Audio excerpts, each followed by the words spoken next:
जय जगन्नाथ, जय जगन्नाथ। आज भगवान श्री जगन्नाथ के लीलाओं के अंदर बहुत सारे कथाओं के अंदर एक कर्माबाई की कथा है। राजस्थान में एक जाट परिवार में एक कन्या जन्म हुई जिसके नाम कर्मा। वो कर्मा भगवान श्री जगन्नाथ को नित्य नैमित्तिक खिचड़ी का भोग लगाती थी। भगवान श्री जगन्नाथ श्री क्षेत्रपुरी मंदिर के 56 भोग छोड़कर कर्माबाई का खिचड़ी खाने के लिए जाते थे। आज ये कथा का हम प्रारंभ करेंगे, सब लोग ध्यान से सुने। जय जगन्नाथ।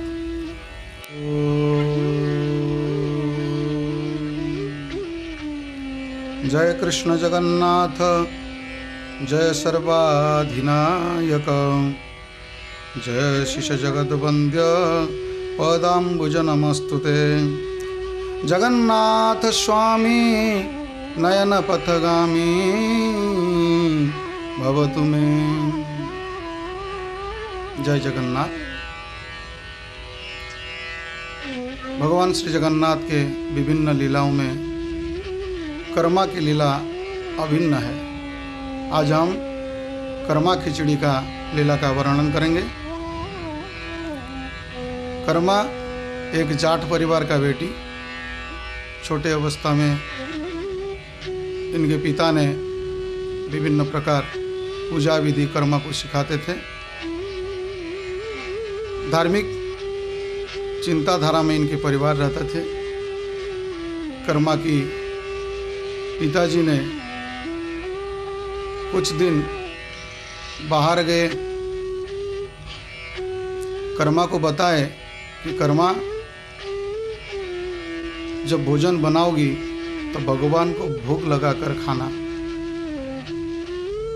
कर्मा बाई ने रोज भोजन बनाती थी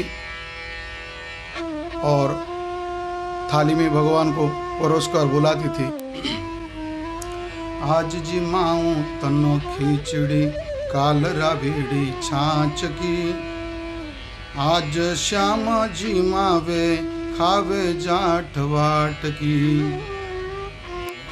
जगन्नाथ आइए, जगन्नाथ आइए, मेरे खिचड़ी का भोग लगाइए। जगन्नाथ आइए, जगन्नाथ आइए, मेरे खिचड़ी का भोग लगाइए। जगन्नाथ आइए, आइए, जगन्नाथ आइए, मेरे खिचड़ी का भोग लगाइए। मेरो खिचड़ी का भोग लगाइए।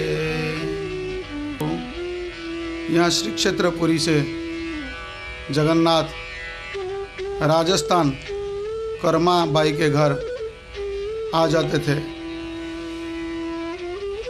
और कर्मा बाई रोज भगवान जगन्नाथ को खिचड़ी भोग खिलाती थी।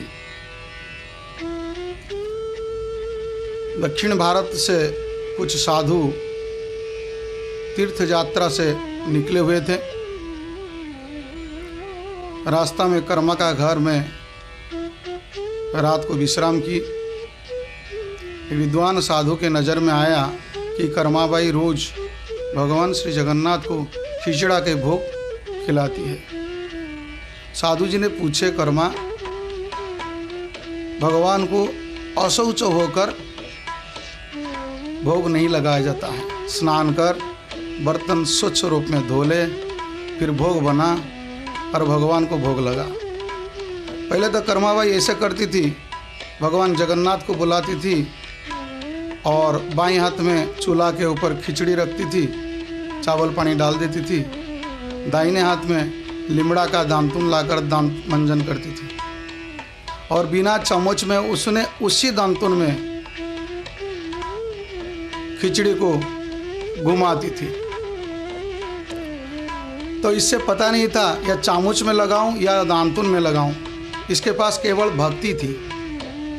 भाव भक्ति में भगवान भक्तों को ही साथ देते हैं। इस गरम गरम खिचड़ी जब हो जाती थी तो भगवान जगन्नाथ को बुला लेती थी। भगवान जगन्नाथ श्री मंदिर से 56 भोग छोड़कर कर्मा के पास पहुंच जाते थे प्रेम की खिचड़ी ग्रहण करने के लिए। एक दिन जब दक्षिण भारत की साधु कर्मा को शुद्धता का शिक्षा दी, कर्मा ने आज सुबह उठकर पहले स्नान की। भगवान जगन्नाथ आगे कर्मा क्या कर रहे हैं? कर्मा जल्दी कर माँ, यानी भगवान इसको माँ तो जल्दी कर ऐसे पुकारते थे, इसीलिए इसके नाम कर्मा पड़ा। भगवान बार बार आते थे, माँ जल्दी खिचड़ी बना, वहाँ मंदिर के सिंह द्वार खुल जाएगा, घंटा बज रहा है, पुजारी आ जाएंगे, जब मैं सिंहासन में नहीं रहूं बवाल हो जाएगा। कर्मा ने फिर बर्तन धोई, स्नान के बाद बर्तन धोई। भगवान पूछे, कर्मा क्या कर रहे हैं? कर्मा आवाज देती थी, तनिक ठहर जा, मैं शुद्ध होकर तो खिचड़ी बनाऊंगी। कर्मा स्नान किया, बर्तन साफ किया, चावल धोया, शुद्ध होकर चूल्हा में खिचड़ी बैठाया।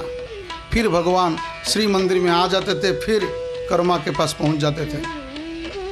भगवान को ये था कि जब मैं मंदिर में नहीं रहूं बवाल हो जाएगा। फिर भगवान आए और कर्मा गर्मा गर्म खिचड़ी भगवान को परोस दिया। भगवान ने खिचड़ी खाए, खाते खाते देखा कि श्री मंदिर खुल गया। बड़े पंडा जी ने श्री मंदिर का दरवाज़ा खोले। भगवान जल्दी जल्दी, मुंह में खिचड़ी लगा हुआ था, रत्न सिंहासन में विराजमान हो गए। उसी दिन एकादशी था। पंडा जी ने ये चित्र देखकर बड़ा विस्मय हो गया, आज एकादशी है और अन्न का भोग कौन लगाया? भगवान के जो मुंह में अन्न लगा हुआ था। तो ये बात श्री क्षेत्रपुरी के जीता जागता देवता गजपति महाराज के पास गया। राजा जब अध्याय पढ़ने के बाद राजा जी को समझ में आया, ये बात श्री क्षेत्र में प्रचार हो गया। महालक्ष्मी माँ ये बात को सुनकर भगवान जगन्नाथ के ऊपर क्रोध किए कि मैं रोज़ 56 भोग लगाता हूँ, आपको अच्छा नहीं लगता? आप जाकर छोटे कुल में छोटे कुलीन लोगों के घर खिचड़ी खाकर आते हैं। महालक्ष्मी माँ को क्रोध आई। महालक्ष्मी माँ उसी दिन इंद्र को बुलाए। ऐसे कथित है कि इंद्र ने अमृत कलश लाए, अमृत डालकर लक्ष्मी जी ने श्री क्षेत्र में खिचड़ी बनाए। और कोई देवता आए, अग्निदेव को भी स्मरण किया गया। अग्निदेव के स्मरण करने से आज श्री क्षेत्रपुरी में एक हंडी के ऊपर एक हांडी, इस प्रकार का 7 हांडी बैठता है और इसके नीचे रथ का लकड़ी जलाया जाता है। वो 7 हांडी से पहला ऊपर का हांडी पकता है खिचड़ी। और महालक्ष्मी माँ इस प्रकार का खिचड़ी का प्रावधान किए आज भी श्री मंदिर में प्रचलित है। महालक्ष्मी माँ इस प्रकार खिचड़ी बनाए, स्वर्ग से लाए हुआ अमृत को डालकर महालक्ष्मी माँ भगवान को, जगन्नाथ जी को परोस दिए। जगन्नाथ जी जब पहली अपने हाथ से खिचड़ी का प्रसाद खाने लगे तो लक्ष्मी जी ने पूछे, कैसे लग रहा है? वहाँ कर्मा का खिचड़ी अच्छा लग रहा है क्या श्री मंदिर में मेरा खिचड़ी अच्छा लग रहा है? भगवान के आंख में आंसू आ जाता है। लक्ष्मी जी विस्मय हो जाते हैं, क्या हुआ पूछते हैं। और भगवान श्री जगन्नाथ कहते हैं कि ये भाव की खिचड़ी नहीं है, मेरे कर्मा तो भाव में खिलाती है, शुद्ध और अशुद्ध का भाव नहीं रखते, केवल मेरे प्रति भाव रहता है, इसीलिए भाव का खिचड़ी मुझे बहुत पसंद है, ये अमृत का खिचड़ी नहीं। लक्ष्मी जी चली जाते हैं। पुनः भगवान श्री जगन्नाथ नित्य नैमित्तिक कर्मा के घर में खिचड़ी खाने जाते हैं। ऐसे हर रोज इस प्रकार का लीला भगवान एक कलयुग में करते हैं। और एक दिन श्री मंदिर नित्य नैमित्तिक जैसे खोलता है, मंगल आरती होता है। मंगल आरती के लिए पंडा पुजारी ने श्री मंदिर के दरवाजा खुले और पुजारी भगवान जगन्नाथ को देखकर आश्चर्यचकित रह गए। ये क्या हुआ? मंदिर बंद था और भगवान के अंगवस्त्र से गीला हो गया। पुजारी जी हर बात तरह जब मंदिर में कोई घटना घटती है तो वहाँ के जो राजा गजपति महाराज इनको संदेश देते हैं। पुजारी जी फिर राजा को संदेश दिए। राजा जी आए, हमारे श्री जगन्नाथ श्री क्षेत्र में जो अधिया पढ़ते कहते राजा स्मरण करते हैं। गजपति महाराज भगवान जगन्नाथ को स्मरण किए।